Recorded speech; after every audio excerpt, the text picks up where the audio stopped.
बिस्मिल्लाहिर्रहमानिर्रहीम। Dear students, previous topic में हमने रीनल फेलियर की टू टाइप्स पढ़े थे, जिसमें एक को हमने एक्यूट रीनल फेलियर कहा था। The second type was chronic renal failure. Acute हमने कहा था कि एट वंस अगर कोई शख्स जो है किसी ऐसी चीज को एक्सपोज हो जाए, किसी ऐसे एक्सीडेंट को, कि उनकी जो किडनी है वो एकदम से फेल हो जाए। लेट्स सपोज कोई स्नेक बाइटिंग हो जाए, ये शख्स किसी जगह से गिर जाए, एक्सीडेंट हो जाए, मतलब फिजिकल ट्रॉमा हो या कोई केमिकल रीजन हो, और किडनी जो है वो आवर्स में या डेज में खत्म हो जाए, तो ऐसी किडनी फेलियर को हमने एक्यूट रीनल फेलियर कहा था। Acute mean at once. Let's suppose हमारे पास किडनी फेलियर की ऐसी टाइप भी पॉसिबल है कि जब इसमें साल लग जाते हैं। फॉर एग्जाम्पल, एक शख्स को डायबिटीज है और स्लो एंड स्टडी ग्रेजुअली आराम आराम से उसकी किडनी खराब हो रही है, और फिर एक वक्त आता है कि उसकी किडनी जो है वो बिल्कुल फंक्शन करना छोड़ देती है।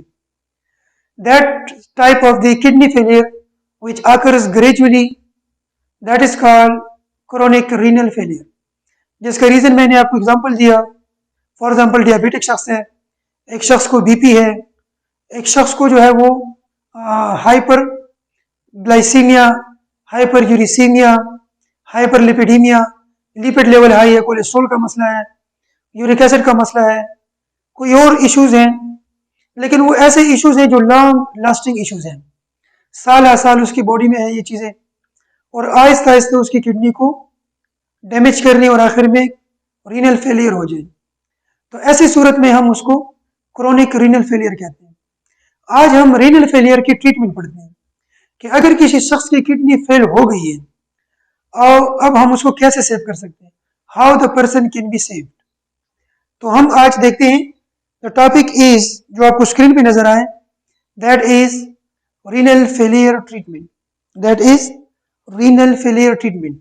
So going towards the renal failure treatment, treatment depends on the type of failure. Failure का टाइप क्या है and the cause of failure, कितने सीवियर है, कौन सी टाइप है। एक्यूट है तो इमरजेंसी बेसिस पे कुछ स्टेप्स लेने पड़ेंगे। अगर एक्यूट नहीं है, क्रॉनिक है, तो उसके लिए अलग मेथड्स हैं। Acute renal failure requires immediate and intensive medical care. जिस तरह मैंने आपको कहा कि अगर एक्यूट है, एट वंस है, अचानक है, एक शख्स ने एक्सीडेंट किया है और उसके बैक पे इतना प्रेशर आया है कि उसके बैक पे प्रेशर की वजह से बोन्स टूट गए हैं, मसल्स फट गए हैं और किडनी पे डायरेक्ट डैमेज आया है, तो अब ये शख्स जो है ये लॉन्ग टर्म्स, लॉन्ग मेथड्स को फॉलो नहीं कर सकता, उसके पास इतना टाइम नहीं है। तो आपने उसको अचानक जो है quickly intensive medical care ICU में या कुछ और ऐसी जो क्विक रिस्पांस है वो आपने देना है। ऑफन इंक्लूडिंग डायलिसिस, डायलिसिस दे सकते हैं। Dietary modification such as reduce sodium, proteins and fluid intake, उसके डाइट को एकदम से चेंज करना है ताकि उसकी किडनी को ज्यादा हार्ड वर्क ना करना पड़े, उनको ज्यादा सोडियम, ज्यादा ग्लूकोज, ज्यादा प्रोटीन, इन चीजों को ज्यादा से ज्यादा फिल्टर ना करना पड़े। And medications to control conditions such as diabetes and hypertension allow many people to live with chronic renal failure for years to decades। या उस शख्स को ऐसे मेडिसिन दे कि उसका शुगर लेवल, उसका बीपी लेवल हाई ना हो। तो जब आप ये स्टेप्स लेंगे तो ठीक है कि रीनल फेलियर एक्यूट है, लेकिन फिर भी कुछ सालों तक वो जिंदा रह सकता है। दिनों से बात महीनों में और महीनों से बात सालों में जा सकती है, वो जिंदा रह सकता है। When kidney functions falls below 10% of normal, dialysis or a kidney transplant is most often needed। जब किडनी का फंक्शन 10% से भी ज्यादा कम हो जाए, जो नॉर्मल फंक्शन है वो 10% से ज्यादा कम हो जाए, तो फिर ये शख्स बहुत ज्यादा एक्सपोज है किसी ना किसी प्रॉब्लम को। तो फिर हमने क्या करना है, we have to follow to treatments. एक को हम डायलिसिस कहते हैं और एक को हम किडनी ट्रांसप्लांट कहते हैं, जो आज हमारा टॉपिक है। We need dialysis or we need transplant, especially if there are signs of uricemia।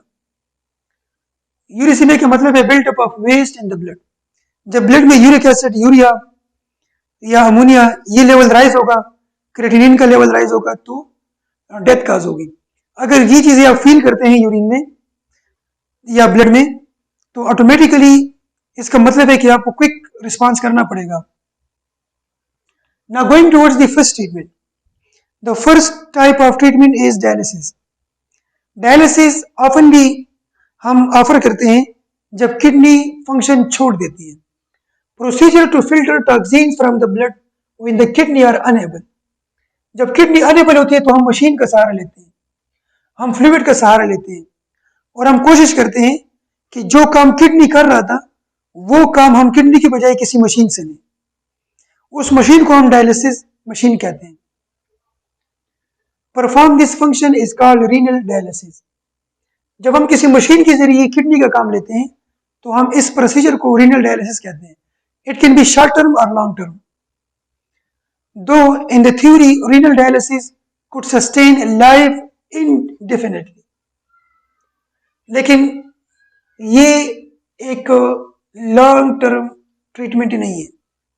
But in practice, most people experiences a steady decline of overall health with long-term dialysis. Theoretically जब हम पढ़ते हैं तो हमें कोई ऐसा मसला सामने नहीं आता कि जिसकी वजह से ये शख्स मजीद खराब हो। होना तो ये चाहिए कि जब तक इस शख्स की डायलिसिस हो रही है, जब तक इस शख्स की डायलिसिस हो रही है तो इसको हेल्थी होना चाहिए। लेकिन प्रैक्टिकली हम देखते हैं कि डायलिसिस उस तरह काम नहीं करता जिस तरह किडनी करती है। लाजमी बात है कि किडनी एक नेचुरल आपकी बॉडी का पार्ट है और आपकी बॉडी के जितनी भी अंदर फ्लक्चुएशंस होती हैं तो किडनी उसके साथ फ्लक्चुएट करती है। डायलिसिस जो है ये तो एक मशीन है, तो मशीन आपके इंटरनल कंडीशन के चेंज होने से चेंज नहीं होती उस तरह, क्योंकि इसमें ऑटोमेटिक सिस्टम नहीं है कि आपके सिस्टम के साथ एडजस्ट करें खुद को। तो लाजमी बात है कि ये आपकी किडनी की तरह फंक्शन नहीं कर सकता। It is impossible. तो प्रैक्टिकली हम देखते हैं कि जब हम बार बार लॉन्ग टाइम के लिए, लॉन्ग टर्म के लिए डायलिसिस करते हैं तो बंदे का जो स्टेटस है, पेशेंट का जो स्टेटस है, पेशेंट की हेल्थ का जो स्टेटस है वो ग्रेजुअली डिक्लाइन की तरफ जाता है, वो आहिस्ता आहिस्ता कम होता है और कुछ अरसे के बाद ये फैटल साबित होती है और डायलिसिस उसके किसी काम नहीं आता फिर। तो हम कह सकते हैं कि ये कोई परमानेंट सोल्यूशन नहीं है, ये सिर्फ डिले करना है डेथ को। आप इसको डेथ डिले कहना कह सकते हैं, because artificial methods of cleaning toxin from the blood are not as effective, as efficient or as thorough the natural processes the kidney perform. यानी कोई आर्टिफिशियल मेथड, कोई आर्टिफिशियल मशीन, कोई आर्टिफिशियल चीज उस तरह आपके ब्लड से टॉक्सिन रिमूव नहीं कर सकती जिस तरह आपकी किडनी कर सकती है, क्योंकि वो एक नेचुरल चीज है, वो एक नेचुरल फिनोमिना है, वो आपकी इंटरनल कंडीशंस को समझती हैं, उसमें जिंदा सेल्स हैं। मशीन के अंदर तो इस तरह कोई चीज है नहीं, तो वो खुद को चेंज नहीं कर सकती, इस तरह इसका रिजल्ट भी उस तरह नहीं हो सकता। There are two general types of renal dialysis. Renal dialysis के अब टू टाइप्स हैं। देखिए, एक तो ट्रीटमेंट के दो टाइप्स हैं, renal dialysis, renal transplant, kidney replace करना और उसी किडनी की डायलिसिस करना। तो अभी हम सिर्फ किडनी की डायलिसिस कर रहे हैं। डायलिसिस में फिर दो टाइप्स हैं, एक को हम पेरिटोनियल डायलिसिस कहते हैं, this is the first type. Second is haemodialysis, ये सेकंड टाइप है। अब हम इनको कंपेयर करते हैं। The first one is peritoneal dialysis, जो पेरिटोनियल केविटी है, पेरिटोनियल केविटी का जो स्पेस है जिसमें किडनीज पड़ी है, हम उसको लिक्विड से भर देते हैं। उस लिक्विड को हम डायलिसेट कहते हैं। उस लिक्विड में ये क्वालिटी है कि जो ब्लड वहां से पास हो रहा है, कैपिलरीज हैं, तो वो उनसे वेस्ट मटेरियल को एब्जॉर्ब करती है। हम पेशेंट की बॉडी में डायलिसेट एंटर करते हैं और फिर दूसरे कैथेटर से रिमूव करते हैं। एक जगह से इंसर्ट करते हैं, दूसरी जगह से रिमूव करते हैं। तो ये जो डायलिसेट हम इंसर्ट कर रहे हैं वो यूज होने के बाद रिमूव होता है। तो जब ये डायलिसेट लिक्विड रिमूव होता है, वेस्ट मटेरियल भी बॉडी से रिमूव हो जाती है। फिर हम फ्रेश इंटर करते हैं, यूज करने के बाद उसको रिमूव करते हैं, फ्रेश डायलिसेट आता रहता है, वेस्ट मटेरियल बॉडी से एब्जॉर्ब करता रहता है। जितनी भी नाइट्रोजीनियस वेस्ट हैं वो एब्जॉर्ब होती जाती हैं। जब हम इस लिक्विड को निकाल लेते हैं तो उसके साथ सारा वेस्ट मटेरियल भी निकल जाता है और हम फिर फ्रेश डायलिसेट इंटर करते रहते हैं। इसमें ये खूबी है, ये क्वालिटी है कि ये आपकी बॉडी के अंदर है, आप मूव कर सकते हैं। आपको किसी हॉस्पिटल में जाके लेटने की जरूरत नहीं है, आप घर में खुद भी कर सकते हैं, आप ऑफिस में भी कर सकते हैं, आप घूम फिर सकते हैं। कैथेटर लगा होता है और उस कैथेटर के साथ उसको कनेक्ट करते हैं, ये कैथेटर है, कैथेटर के साथ फ्रेश डायलिसेट को कनेक्ट करते हैं, जिस तरह आप ड्रिप लगाते हैं, और ड्रिप की तरह ये लिक्विड अंदर चला जाता है और फिर कुछ टाइम के बाद आप इसको रिमूव करते हैं। पेशेंट पे डिपेंड करते हैं, घंटों बाद भी रिमूव कर सकते हैं, एक दिन के बाद भी रिमूव कर सकते हैं, 2 दिन के बाद भी रिमूव कर सकते हैं, पेशेंट पे डिपेंड करते हैं, जिस तरह प्रिस्क्राइब किया गया होता है। तो भी हम कहते हैं कि in peritoneal dialysis a fresh amount of dialysate is introduced directly into the abdominal cavity from back. Back side से हम फ्रेश डायलिसेट को इंटर करते हैं। अब ये डायलिसेट करता क्या है? Two permanently implanted plastic tubes.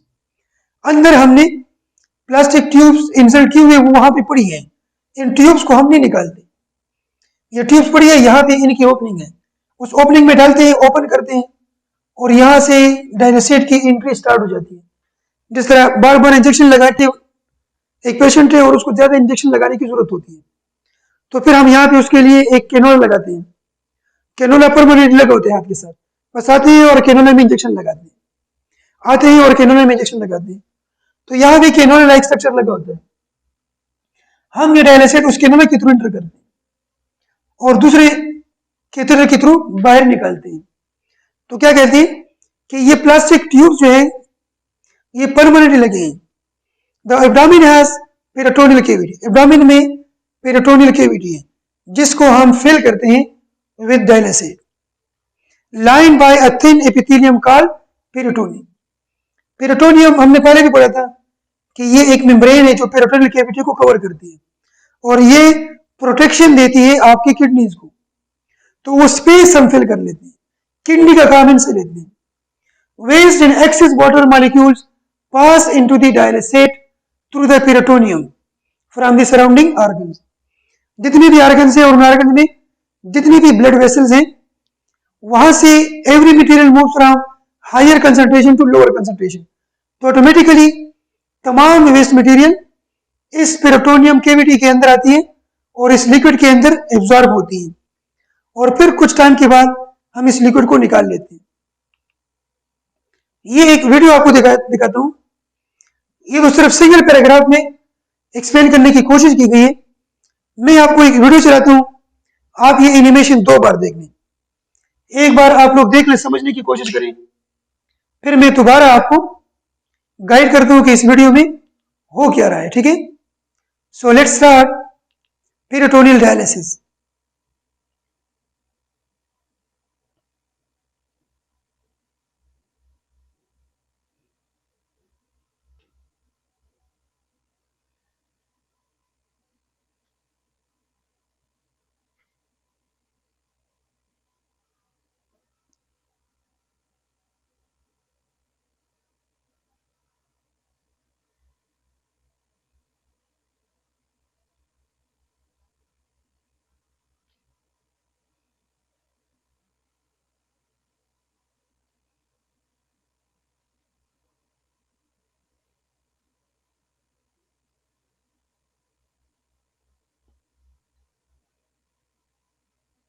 Dear students, आप लोगों ने देख लिया।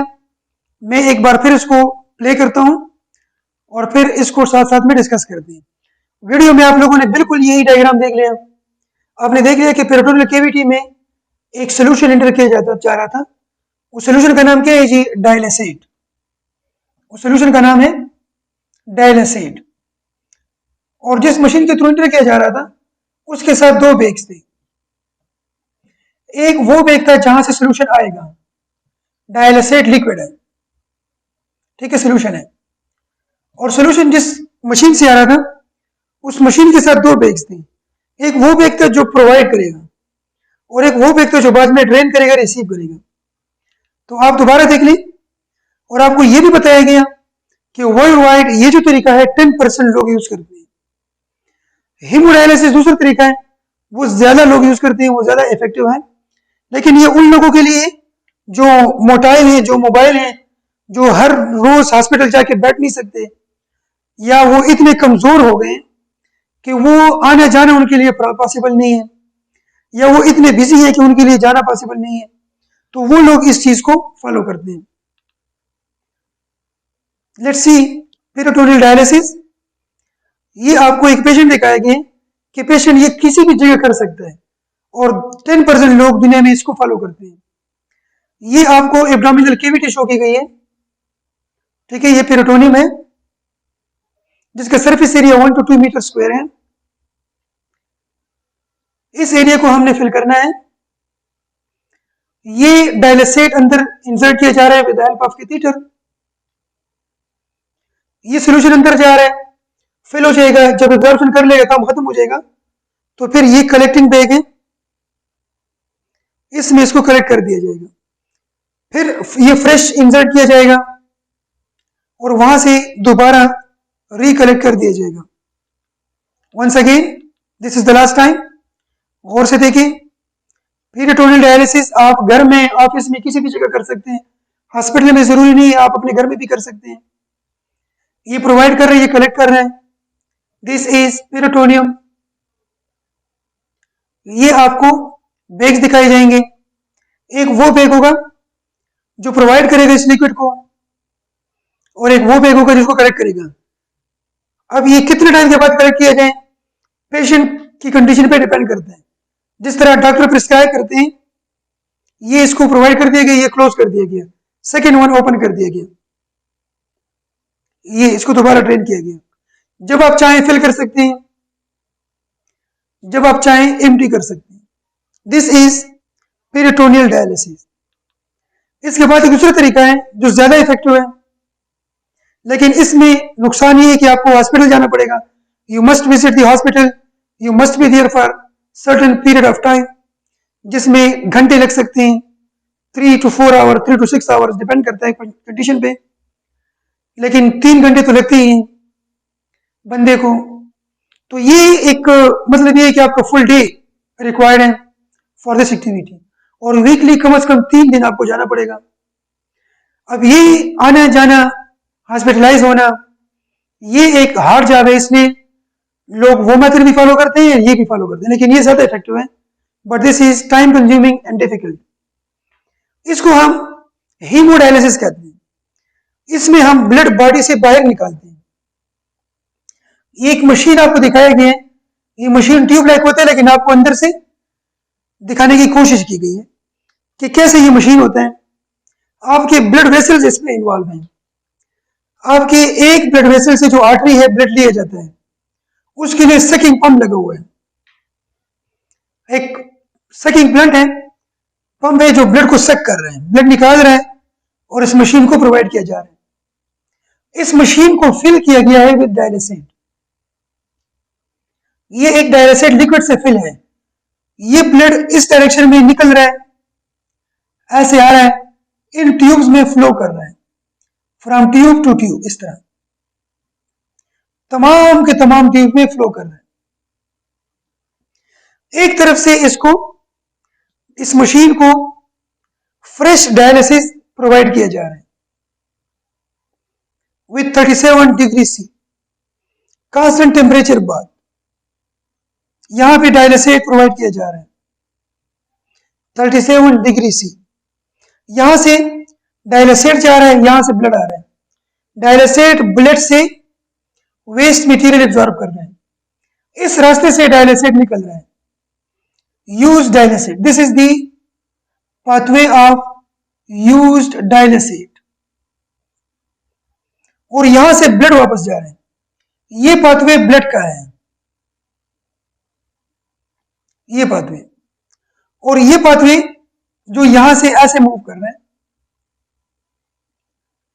This is the pathway of dialysis. दोनों के लिए अलग अलग,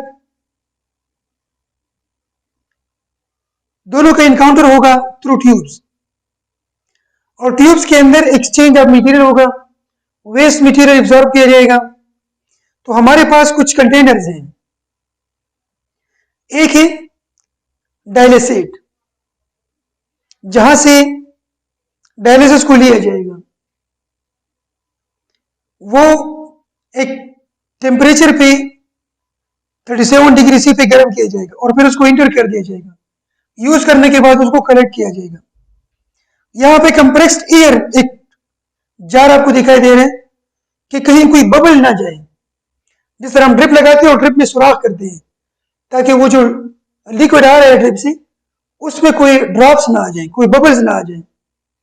तो बबल्स की वजह से हम यहाँ पे कोशिश करते हैं कि अगर डायलिसेट के साथ कोई एयर जा रहा है तो वो कंप्रेस हो और बबल्स जो है वो बीच में ना बने।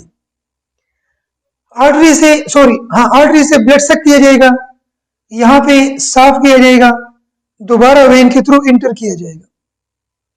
दोबारा इंटर होने के बाद यहाँ पे फिर क्या है, बबल ट्रैप है। एक छोटा सा बबल ट्रैप आपको दिखाया गया है कि अगर एयर गई है और वहां पे दोबारा ब्लड आएगा तो ब्लड के बीच में बबल्स ना आए, क्योंकि फिर ब्लड का वो कॉलम टूट जाएगा। तो ब्लड का कॉलम टूटने से बचने के लिए यहाँ पे बबल ट्रैप एक छोटा सा अपरेटस रखा गया, एक छोटे से जार लाइक स्ट्रक्चर है जो बबल्स को कंज्यूम करती है और ब्लड का जो कॉलम है उसको टूटने नहीं देती और ब्लड वापस आपके ब्लड में चला जाता है। लेकिन इसके लिए आपको जाना पड़ेगा और आपको हॉस्पिटल में लेटना पड़ेगा, आपको वहां पे सारा मैकेनिज्म करना पड़ेगा। अब हम इसको रीड आउट करते हैं कि हीमोडायलिसिस हम किसे कहते हैं। तो haemodialysis removes waste and water by circulating blood outside the body. वो इनसाइड द बॉडी था, ये outside the body. Peritoneal was inside the body, वो मोटाइल था, वो आपकी बॉडी में आपके साथ मूव कर रहा था। आज जस्ट लाइक मोबाइल आपकी जेब में है और ये टेलीफोन सेट है जिसके पास आपको आना पड़ेगा। Body through an external filter called the dialyser. इस डायलिसर मशीन को आप, ये डायलिसर है जो मशीन आपको नजर आ रहा है, this is dialyser that contains a semi permeable membrane. Semi permeable membranes लगी हैं जिसके थ्रू ब्लड से वेस्ट मटेरियल इस लिक्विड में जा सकता है। अगर इम्परमिएबल होती फिर तो कुछ भी नहीं जाता, अगर परमिएबल होती फिर तो ब्लड भी साथ में चला जाता। नो, सेमी परमिएबल है, उसमें इतने पोर्स है कि ब्लड कंटेंट्स उसको क्रॉस नहीं कर सकते, सिर्फ नाइट्रोजनियस वेस्ट क्रॉस करते हैं। ये शख्स आपको पिक्चर में नजर आ रहे हैं कि लेटा हुआ है और उससे दो ट्यूब्स निकली है, एक ब्लड लाने वाली और एक ब्लड जाने वाली, और ये वो मशीन आपको दिखाई गई है डायग्राम में, जो आपकी बुक का डायग्राम है। हम इसको जरा रीड करते हैं कि in this process a catheter is inserted into blood vessel usually in the arm. हाथ से हम ब्लड लेते हैं, कोशिश करते हैं। It routes the blood circulation externally through a machine that removes toxin. और फिर इस ब्लड की सर्कुलेशन को क्या करते हैं, कनेक्ट करते हैं एक मशीन के साथ जो बॉडी से बाहर पड़ा है और वो टॉक्सिन कलेक्ट करता है। द क्लीन्स ब्लड, जो ब्लड साफ कर दिया गया है, द क्लीन्स ब्लड, जो ब्लड ऑलरेडी साफ कर दिया गया है, return to the body through a second catheter. उसके लिए दूसरा पाथवे रखा गया है। Many nephrologists feel that hemodialysis is more effective, इसलिए 10% लोग यूज करते हैं पेरिटोनियल को और इसको लोग ज्यादा यूज करते हैं। More effective than peritoneal dialysis. However, hemodialysis entails significant risks like infection with hepatitis and other blood-borne condition. क्यों? क्योंकि ये तो एक मशीन है, मैं भी आ रहा हूँ डायलिसिस कर रहा हूँ, आप भी आ रहे हैं, कभी हुमा आती है, कभी रिमशा आती है, कभी उमाइमा आती है, कभी उमामा आती है, ठीक है ना। और एक एक बंदा आके यहाँ पे क्या कर रहा है, एक एक बंदा आके यहाँ पे डायलिसिस कर रहे हैं, तो एक की डिजीज दूसरे में शिफ्ट हो सकती है, पॉसिबिलिटी है। पेरिटोनियल एक ही शख्स के साथ रिलेटेड है, एक ही शख्स की बॉडी के अंदर का मसला है। इसलिए लोग कहते हैं कि हाथ से खाना बेहतर है चम्मच से खाने से, क्योंकि चम्मच से हर कोई शख्स खा रहा है और आपके हाथों से कोई और नहीं खा रहा, आप खुद खाते हैं। तो चम्मच ठीक है, हम साफ कर लेते हैं, धो भी लेते हैं, लेकिन फिर भी कुछ जर्म जो है वो धोने से भी नहीं जाती। आदत बला पे बिस्मिल्लाह न तख्ती। तो हाथ बेहतर है क्योंकि वो आपका अपना हाथ है और सिर्फ आपके मुंह में जाता है। और वो जो आप स्पून यूज करते हैं, पता नहीं वो किस किस के मुंह में गई हो। फवाद चौधरी ने शायद उससे खाया हो, शायद रहमान मलिक साहब ने भी खाया हो, शायद इमरान खान साहब ने भी खाया हो, कुछ भी पॉसिबल है, फजल रहमान साहब ने भी खाया होगा। तो ये डिजीज जो है ट्रांसफर हो सकती है इससे। तो ये एक रिस्क इसमें है। ठीक है कि ज्यादा इफेक्टिव है लेकिन रिस्क है, और आपको वहां जाके बैठना पड़ेगा, लेटना पड़ेगा, ये एक नुकसान है। Injury to the blood vessel used to shuttle blood between the person and dialysis machine. ये भी हो सकता है कि मशीन के अंदर ब्लड वेसल्स को कोई नुकसान पहुंचे। सकिंग मशीन जो है वो ज्यादा, उसका जो रेट है वो ज्यादा हो जाए या रिटर्न तेज हो जाए between the person and dialysis machine and microscopic damage to the blood cells. ये जो आरबीसीज हैं, ये जो डब्ल्यूबीसीज हैं, उनको भी नुकसान पहुंच सकते हैं, क्योंकि एक चीज बॉडी से बाहर आती है और फिर अंदर जाती है, तो उसके साथ कुछ भी हो सकता है। हम इसकी भी एक वीडियो देखते हैं। मैं ये लाइट ऑफ करके आपको वीडियो दिखाता हूं। आप लोग इस तरह करें कि ये वीडियो एक बार देख लें, फिर मैं इसको दोबारा चलाता हूं। वीडियो डेर ज्यादा लाइट तक, डेर ज्यादा लाइट, एक बार आप देख लें। ये ऑफ कर दो।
चलिए जी, आप लोगों ने वीडियो देख ली है। मैं आपको वंस अगेन ये प्ले करके दिखाता हूं और थोड़ा सा आपको इसके ऊपर समझाता भी हूं कि ये वीडियो में आपने देखा क्या है। ठीक है जी, so let's start once again. देखिए, हम हीमोडायलिसिस कर रहे हैं जिसमें ब्लड को बॉडी से बाहर निकाला जा रहा है और फिर दोबारा इंटर किया जा रहा है। तो हम इसको प्ले करते हैं। देखिए, ये आपको हीमोडायलिसिस का मैकेनिज्म दिखाया जा रहा है। एक शख्स के हाथ से ब्लड को निकाला जा रहा है। ये रेड ब्लड का मतलब है कि आर्टरी से इसको रिसीव किया जा रहा है। यहाँ पे आप देख लें कि इसकी डायलिसिस हो रही है। एक मेम्ब्रेन है जिसके अंदर इसको साफ किया जा रहा है। यूज्ड डायलिसिस इस तरफ निकल रहा है, फ्रेश इंटर हो रहा है। ये ब्लड अंदर आके दोबारा वेन में इंटर किया जा रहा है। ये अंदर कैसे हो रहा है प्रोसेस? ये इन्वायरमेंट आपको ब्लड वेसल का इंटरनल इन्वायरमेंट दिखाया गया है। ये आपको दिखाया गया है डायलिसेट। ये सेमी परमिएबल मेम्ब्रेन है जिसके अंदर पोर्स दिखाए गए हैं। इन पोर्स का इतना साइज है कि ये आरबीसीज इनको क्रॉस नहीं कर सकते। और ये जो क्रॉस है एक्स एक्स और ये जो ब्लूइश डार्क कलर है, ये वेस्ट मटेरियल है। तो ये वेस्ट मटेरियल भी इसको क्रॉस कर सकती है, नाइट्रोजनियस वेस्ट, लेकिन ब्लड इसको क्रॉस नहीं कर सकती और वो डायलिसेट के साथ निकल रही है। फ्रेश डायलिसेट आ रहा है, यूज डायलिसेट निकल रहा है और अपने साथ वेस्ट मटेरियल को निकाल रहा है। ब्लड वेसल नहीं निकल सकते, ब्लड वेसल्स का साइज बड़ा है। सॉरी ब्लड सेल्स का, ये आपको वीकली 3 टाइम्स करना है। ये आपको एक शॉर्ट समरी दिखाई गई है कि ब्लड को इन एरिया से निकाला जा रहा है, ठीक है जी, और एक तरफ से इसका एग्जिट है, दूसरी तरफ से इसका एंट्रेंस है, और ये आपको करना है weekly at least 3 times. Once again मैं आपको प्ले करके दिखाता हूं। This is the mechanism of haemodialysis in which we receive blood from an artery of an arm। इसके लिए हम डायलिसिस मशीन लगाते हैं, वहां पे इसको साफ करते हैं, यूज्ड डायलिसेट यहां से निकल रहा है, वेस्ट को निकाल रहा है, बाकी ब्लड आ रहा है और दोबारा पेशेंट के हाथ में एंटर करने की कोशिश की जा रही है। यहां से ब्लड आ रहा है, यहां से वापस जा रहा है, इसके लिए अलग अलग कैथीटर लगे हैं। यहां पे हम एंटीकोगुलेंट या बबल स्केचर लगाते हैं। ये इंटरनल इन्वायरमेंट है कि ब्लड सेल अंदर गया लेकिन वापस आ गया, ये ब्लड सेल अंदर गया लेकिन वापस आ गया, ये क्रॉस नहीं कर सकता मेम्ब्रेन को। ये वेस्ट मटेरियल नाइट्रोजनियस वेस्ट, इसको क्रॉस कर सकते हैं। डायलिसेट आ रहा है, डायलिसेट जा रहा है, वेस्ट मटेरियल को निकाल रहा है, डायलिसेट आ रहा है, डायलिसेट जा रहा है, वेस्ट मटेरियल को निकाल रहे हैं। ये मेम्ब्रेन है, ये एक फिल्टर की तरह है जो कि सेमी परमिएबल मेम्ब्रेन है, और इनके थ्रू इन मटेरियल्स को निकालने की कोशिश की जा रही है। जितनी बार डायलिसिस होगा उतना ब्लड आपका ज्यादा नाइट्रोजनियस वेस्ट से साफ होगा। But keep in mind these are artificial methods which can not be like kidney. ये आपको दिखाया गया कि हम एक शंट लगाते हैं इस एरिया में, और उस शंट में एक तरफ से हम आर्टरी से ब्लड लेते हैं और वेन में वापस करते हैं, और ये आपको वीकली एटलीस्ट 3 टाइम्स करना पड़ेगा। This was all about the treatment of renal failure which was dialysis, जिसकी हमने 2 टाइप्स पढ़ ली, पेरिटोनियल डायलिसिस और haemodialysis. Now going towards the second treatment जो कि ज्यादा यूजफुल है, और इसकी जो लाइफ स्पेन है वो, इसकी एक्सपेक्टेशन जो है वो ज्यादा है। मतलब अगर आप किसी को किडनी ट्रांसप्लांट करते हैं तो ये ज्यादा टाइम रह सकती है as compare to the dialysis. तो हम लिखते हैं कि इसकी जो एक्सपेक्टेशन है वो 5 to 20 ईयर्स है। अब क्यों 5 भी पॉसिबल है, 6 भी, 10 भी, 11 भी, 12 भी, इसके पीछे फैक्टर्स जो भी हम पढ़ेंगे। किडनी ट्रांसप्लांटेशन का मतलब ये कि हम अनहेल्थी किडनी की जगह हेल्थी किडनी को इंसर्ट करें, किसी हेल्थी शख्स से हेल्थी किडनी लें और उस शख्स में इंसर्ट करें जिसका काम अब डायलिसिस से चलने वाला नहीं है, हालात उसके खराब हैं और किडनी रिमूव करना ही उसके लिए आखिरी ऑप्शन रह गया है। तो हम पढ़ते हैं कि रिप्लेसमेंट ऑफ डिजीज, डैमेज और missing kidney with a donor kidney. एक ऐसी किडनी है जो अब किसी काम की नहीं है, डैमेज हो चुकी है या मिसिंग है, एक शख्स गिर गया है, किडनी इतनी खराब हो गई है कि अब उसको रिमूव करना जरूरी है और उस किडनी को रिमूव कर दिया गया, उसकी जगह हम हेल्थी किडनी लगाते हैं, that is called renal transplant. Patients with end stage renal failure are candidates for transplantation. वो शख्स जिसका रीनल फेलियर आखिरी स्टेज में हो, एंड स्टेज में आखिरी स्टेज में, मतलब डायलिसिस भी कर रहा हो, सब कुछ कर रहा हो, लेकिन उससे उसको कोई फर्क ना पड़ता हो और वो तकरीबन आखिरी स्टेज तक उसकी बात पहुंच गई, तो वो शख्स मजबूरन किडनी ट्रांसप्लांटेशन करेगा। A successful transplant frees the patient from dialysis. अगर ट्रांसप्लांट कामयाब हो गया, नई किडनी जो किसी से ली है और वो आपकी पेशेंट में फंक्शन ठीक से स्टार्ट कर ले, तो वो शख्स आजाद हो गया डायलिसिस की मुसीबत से, डायलिसिस की झंझट से ये शख्स आजाद हो गया।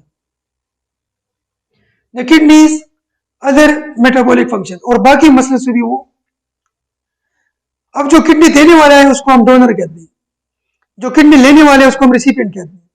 उनके अंदर 3 बातें मैच करनी चाहिए। वो क्या क्या है जो उनमें जरूरी है? ये नहीं है कि आप बाजार में जाके किसी की किडनी भी खरीद के लें और किसी भी पेशेंट को लगा लें, नहीं, ये खालिजी का घर नहीं है, ये बड़ा मुश्किल काम है। ऐसा नहीं कि छोड़ दी मैंने चला के आओ, तो शायर कहते हैं नहीं, ऐसा नहीं है कि बस किसी की किडनी भी किसी में लग जाए, नो, ऐसा नहीं हो सकता। तो आपने कुछ मैच करने हैं, जो किडनी देने वाला है और जो किडनी लेने वाला है, इनमें कुछ चीजें मैच करनी चाहिए। क्या क्या चीजें मैच करनी चाहिए? The donor kidney must match the recipient as close as possible in 3 ways. इनके लिए हमारे पास 3 वेज हैं। इनमें जितनी सिमिलरिटी होगी उतना ज्यादा सक्सेसफुल होगा। अगर सिमिलरिटी 100% है तो और भी अच्छी बात है। अगर 70 है, 60 है, तो जितनी ज्यादा सिमिलरिटी होगी उतनी ज्यादा एक्सपेक्टेंसी होगी, उतना ज्यादा फंक्शन करेगा। First, the donor and the recipient must have the same blood type, blood group same हो, A+, A+, B positive, B positive, O positive, O positive, O negative, O negative. अगर दोनों का blood group same है तो ज्यादा best होगा। ये चीज मस्ट है। ब्लड टाइप मतलब blood group, O positive, O positive, O negative, O negative, A positive, A positive, AB positive, AB positive. Donor और रेसिपिएंट दोनों तरफ आग बराबर लगी हुई, तो फिर ठीक है। सेकंड क्या है? The donor and the recipient must match human leukocyte antigen. ये और एंटीजन है जी। ब्लड ग्रुप के लिए तो एंटीजन है वो आरबीसीज के ऊपर होते हैं। यहां पे हम पढ़ते हैं antigen A, antigen B, antigen A and antigen B, और ये दोनों एंटीजन आरबीसीज के ऊपर होते हैं। आपको पता है ब्लड ग्रुप आरबीसी की वजह से होते हैं। इसके अलावा भी कुछ एंटीजन हैं जो डब्ल्यूबीसीज पे होते हैं, और आपको पता है कि डब्ल्यूबीसीज को हम ल्यूकोसाइट्स कहते हैं। डब्ल्यूबीसीज है सर्टेन एंटीजन जिनकी तादाद 6 है। अब ये एंटीजन जितनी ज्यादा आपस में मिलेंगे उतना ज्यादा बेस्ट ट्रांसप्लांट होगा। तो हम कहते हैं कि second, the donor and the recipient must match, human से H लिया गया है, human leukocyte antigen, HLAs, human leukocyte antigen. ये जितने ज्यादा मैच करेंगे तो ज्यादा यूजफुल ट्रांसप्लांट होगा। और ये 6 एंटीजन हैं which are proteins on the surfaces of leukocytes. Leukocytes mean white blood cells as closely as possible. अब ये कितने हैं? तो हम पढ़ते हैं कि every person has 6 HLAs, 6 human leukocyte antigen हैं। इनमें एटलीस्ट 3 का सेम होना जरूरी है। अगर एक सेम हुआ तो रिजेक्शन के चांसेस ज्यादा होंगे। डोनर तो दे देगा लेकिन रेसिपिएंट की बॉडी उस किडनी को एक्सेप्ट नहीं करेगा, उसको रिजेक्ट कर लेगा, तो डोनर का भी नुकसान हो जाएगा, पेशेंट को भी कोई फायदा नहीं पहुंचेगा। तो हम क्या कहते हैं कि human leukocyte antigen, white blood cells as closely as possible. So every person has 6 HLAs. The more the HLAs that match between donor and recipient, the higher the likelihood that the recipient body will accept the donor kidney. जितनी ज्यादा HLAs same होंगी उतने ही जो patient है, receiver है, recipient है, उसकी body इस किडनी को एक्सेप्ट कर लेगी। Kidney transplant surgeons like to see a match of 3 और मोर HLAs। ये अपने याद रखने से कोशिश करें कि एटलीस्ट 3 हो। अगर 3 से ज्यादा है तो और भी अच्छी बात, अगर 4 है तो अच्छी बात, अगर 5 है तो और भी अच्छी बात, अगर 6 के 6 है फिर तो और भी अच्छी बात। इसलिए जो सर्जन्स होते हैं उनकी कोशिश होती है कि वो ऐसे शख्स से किडनी लें जो नियरेस्ट क्लोजेस्ट रिलेशन में हो, बाप बेटा, माँ बेटा, माँ बेटी, बाप बेटी, बहन भाई, फिर उसके बाद तो उनमें HLAs और ब्लड ग्रुप मैच करता है। इसके अलावा भी एक थर्ड फैक्टर है। Third, the donors blood must not initiate antibody response with the recipient blood. हम क्या करते हैं कि दोनों का ब्लड लेते हैं, रिसिपिएंट का और डोनर का, डोनर और रिसिपिएंट का ब्लड लेते हैं और दोनों का क्रॉस मैच करते हैं, दोनों का क्रॉस मैच करते हैं। और क्रॉस मैच से हम देखते हैं कि ब्लड कोगुलेशन तो नहीं होती। अगर ब्लड कोगुलेशन होती है कोई एंटीबॉडी रिस्पांस अपीयर होता है तो भी हम नहीं करते। हमें पता है कि ब्लड ग्रुप सेम है, हमें पता है कि HLA सेम है, लेकिन इसके बावजूद भी क्रॉस मैच जरूरी है, इसके बावजूद भी क्रॉस मैच जरूरी है ताकि दोनों की बॉडी में जो ब्लड है वो कहीं एंटीबॉडी रिस्पांस ना दे। With the recipient blood called a negative cross match, which the transplant team tests by mixing samples of blood from each in a test tube. एक टेस्ट ट्यूब में donor का blood भी लिया जाता है और उसमें मिक्स कर दिया जाता है रिसिपिएंट का ब्लड, और फिर उसका टेस्ट करते हैं कि क्या कोई एंटीबॉडी, कोई इम्यून रिस्पांस अपीयर हुआ है कि नहीं। इम्यून रिस्पांस अगर अपीयर हुआ है तो किस हद तक, क्या वो किडनी को रिजेक्ट कर सकता है, अगर कर सकते हैं तो किडनी ट्रांसप्लांटेशन नहीं होती, क्योंकि उनको पता है कि इस ट्रांसप्लांटेशन से ये किडनी डैमेज हो गई, ये जाया हो जाएगी। इसको हम नेगेटिव क्रॉस मैच कहते हैं जी। 3 फैक्टर्स हो गए, same blood group, same HLAs और उसके बाद सेफ क्रॉस मैच। हमेशा याद रखें कि जो किडनी हम ट्रांसप्लांट करते हैं वो हम नीचे ट्रांसप्लांट करते हैं। अगर इन 2 किडनीज में ट्यूमर नहीं है, कैंसर नहीं है, प्रॉब्लमेटिक नहीं है, सिर्फ ये है कि काम नहीं कर रहे हैं, काम नहीं कर रहे हैं लेकिन नुकसान नहीं दे रहे हैं, तो हम इनको कभी रिमूव नहीं करते, ये अपनी जगह पे होते हैं। और हम नीचे पेल्विक रीजन में, जो पेल्विक बोन है, जो स्पेस है रिब्स से नीचे, हम वहां किडनी को ट्रांसप्लांट करते हैं और इनको बाईपास करते हैं, इन सारे ब्लड वेसल को इनमें बाईपास करते हैं और इस किडनी की जगह ब्लड आता है और इस किडनी में फिल्टर होता है। ऑलवेज याद रखिए कि the donor kidney is always implanted lower than native kidney. इसमें भी एक वीडियो आपको दिखाता हूं, फिर इसकी जो रिस्क हैं, जो कॉम्प्लिकेशंस हैं वो बाद में पढ़ेंगे। पहले आप इसकी एक वीडियो देख लीजिए कि कैसे ट्रांसप्लांटेशन होती है, एक बार देख ले फिर मैं आपको दोबारा समझाता हूं कि इसके अंदर हुआ क्या है। So let's start.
Dear student, this was all about the kidney transplant. मैं आपको दोबारा प्ले करके देता हूं और अब हम इनको डिटेल में करते हैं कि हुआ क्या है इसमें।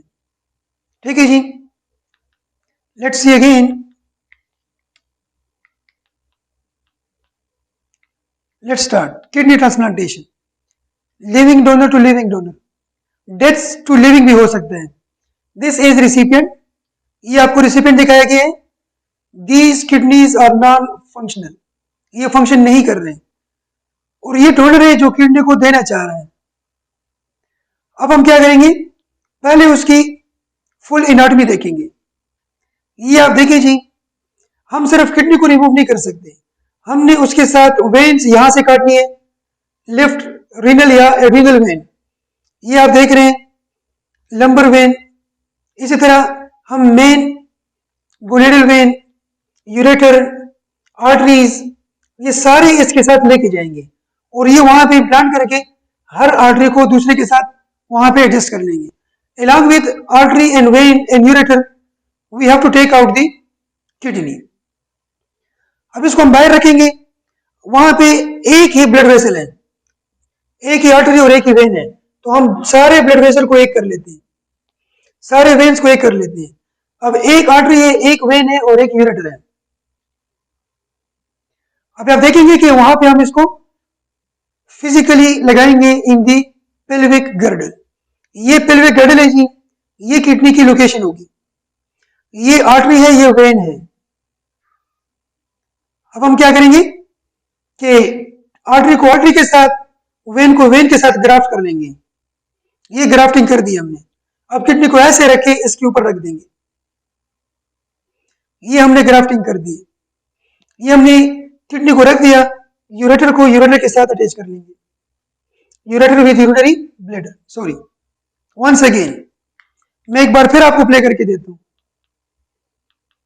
देखिए जी, ये जो हम एग्जांपल पढ़ रहे हैं लिविंग टू लिविंग ट्रांसप्लांटेशन है। रिसिपिएंट भी जिंदा है और डोनर भी। बहुत अगर डोनर मरा होता है, डेड बॉडी से हम लेते हैं, वो भी पॉसिबल है। This is failed kidney. ये डोनर है जी, जो किडनी देना चाहता है। अब किडनी के साथ बहुत सारे ब्लड वेसल्स अटैच है, एड्रिनल ग्लैंड के साथ भी है, रीनल भी है, आर्टरीज भी है, वेन्स भी है, यूरेटर्स भी हैं।